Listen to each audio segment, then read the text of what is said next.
श्री श्री राधा माधव की जय। श्रीमद् भगवद गीता की जय। अभी हम श्रीमद् भगवद गीता का दूसरा अध्याय श्लोक संख्या 57 का पाठ करेंगे। यह सर्वत्र अनभिस्नेहा तथा तथा प्राप्य शुभाशुभम न अभिनंदति न द्वेष्टि तस्य प्रज्ञा प्रतिष्ठिता। या सर्वत्र अनभिस्नेहा तथा तथा प्राप्य शुभाशुभम न अभिनंदति न द्वेष्टि तस्य प्रज्ञा प्रतिष्ठिता। इस श्लोक का हमने पाठ तो कर लिया, लेकिन किसी और तरीके से भी हम इसको थोड़ा सा और जानेंगे। इससे पहले श्लोक में भगवान ने कर्तव्य कर्म करते हुए निर्विकार रहने की बात बताई। अब इस श्लोक में कर्मों के अनुसार प्राप्त होने वाली अनुकूल प्रतिकूल परिस्थितियों में सम निर्विकार रहने की बात बता रहे हैं।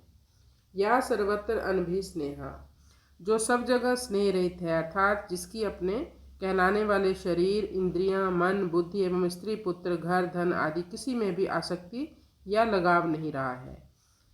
वस्तु आदि के बने रहने से मैं बना रहा और उनके बिगड़ जाने से मैं बिगड़ गया। धन के आने से मैं बड़ा हो गया और धन के चले जाने से मैं मारा गया। ये जो वस्तु आदि में एकात्मता की तरह स्नेह है, बहुत ज़्यादा स्नेह रहता है, उसका नाम अभिस्नेह है। स्थित प्रज्ञ कर्मयोगी का किसी भी वस्तु आदि में यह अभिस्नेह बिल्कुल नहीं रहता। बाहर से वस्तु, व्यक्ति, पदार्थ आदि का संयोग रहते हुए भी वह भीतर से सर्वथा निर्लिप्त रहता है।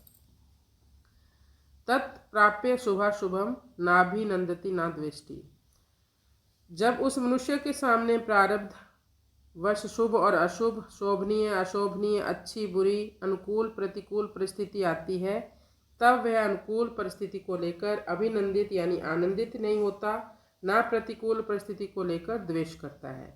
अनुकूल परिस्थिति को लेकर मन में जो प्रसन्नता आती है और वाणी से भी प्रसन्नता प्रकट की जाती है तथा बाहर से भी उत्सव मनाया जाता है, यह उस परिस्थिति का अभिनंदन करना है। ऐसे ही प्रतिकूल परिस्थिति को लेकर मन में जो दुख होता है, खिन्नता होती है कि यह कैसे और क्यों हो गया, यह नहीं होता तो अच्छा था, अब यह जल्दी मिट जाए तो ठीक है, यह उस परिस्थिति से द्वेष करना है। सर्वत्र स्नेह रहित निर्लिप्त हुआ मनुष्य अनुकूलता को लेकर अभिनंदन नहीं करता और प्रतिकूलता को लेकर द्वेष नहीं करता। इसका तात्पर्य है कि उसको अनुकूल प्रतिकूल अच्छे बुरे अवसर प्राप्त होते रहते हैं, पर उसके भीतर सदा निर्लिप्तता बनी रहती है, उनसे वो जुड़ता नहीं।